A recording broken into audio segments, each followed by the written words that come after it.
My name is Bernard Ojambo, Co-Director and Operations Manager at the Wandaby. Welcome to the Wandaby. We are based in Busia. At the Wandaby, honeybees' lives matters.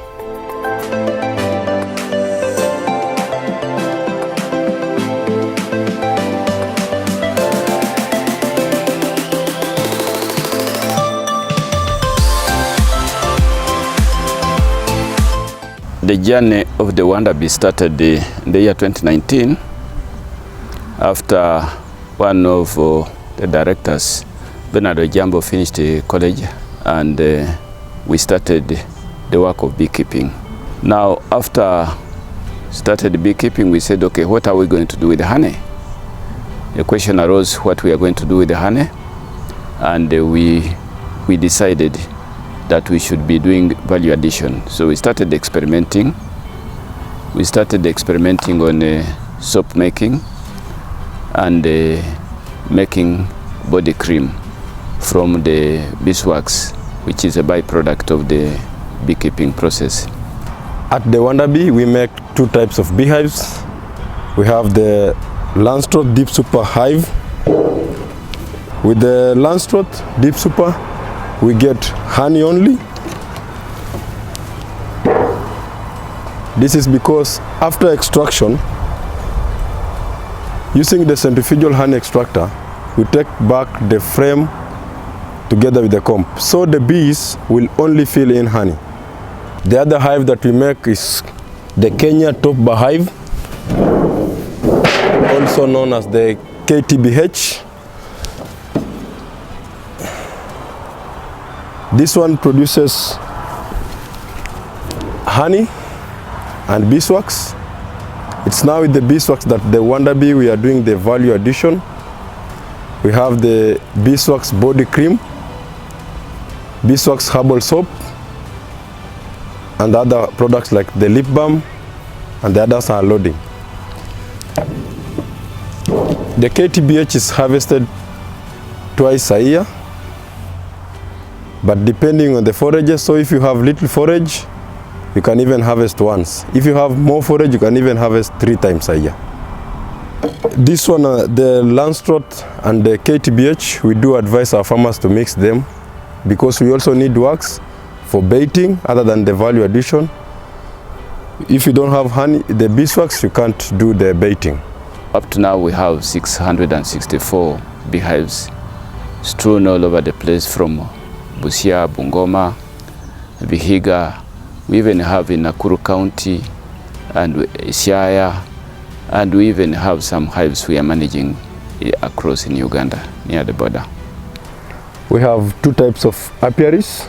We have the indoor apiary, whereby you build a structure, a house where you keep your beehive inside. The other one, we have the open apiary, whereby you place your beehives under a tree to provide shade, or in the shrubs like this one.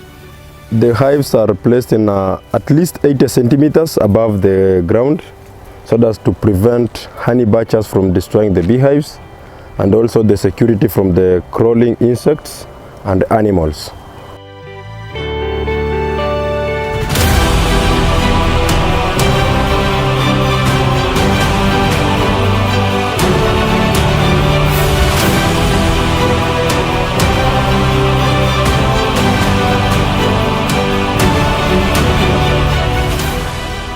I spent a lot of time in product development, developing the cream and the soap to a level where they have been accepted so far by KEBS, and we have got that licensing.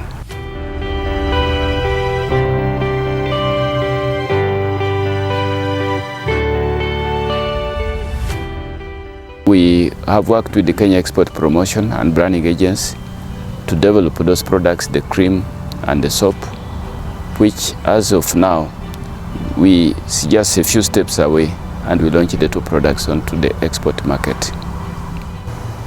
I'll talk about the challenges we face as a business at the Wandaby. It's a very costly affair. As you are aware, the price of oil has gone up. The price of other products like wax, you know, we have to go to the farmers to get this wax and so forth. It's very costly. Beekeeping takes time. It's a long-time investment. From the time you launch your hives onto the field, it takes about 1 year to start harvesting, which is a long time. In terms of sustainable development goals, we find that at the Wandaby, we find beekeeping to be a key driver in poverty alleviation, in the sense that we have the beekeepers. Many, instead of keeping their land idle, they have beehives there, and it adds up to their livelihoods. On the other hand, we derive a lot of benefits from beekeeping in terms of health, because honey is full of nutrients and enzymes which are good for health, or things like coughs, like you know, stomach issues and other health problems. It is important to look at the value of beekeeping to the environment.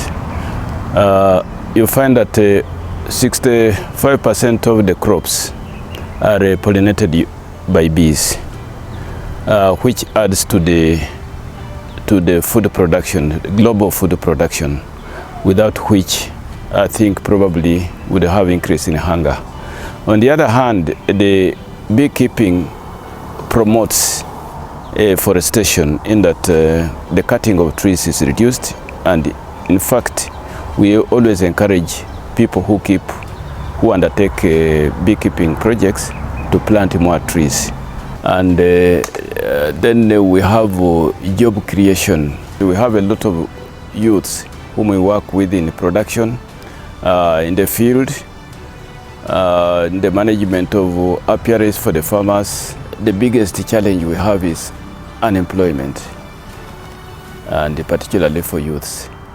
And so with the innovations like the type we are doing, actually the list of products that we can make from honey and its products are almost limitless. They are only limited by your capacity, your imaginary capacity and creative capacity.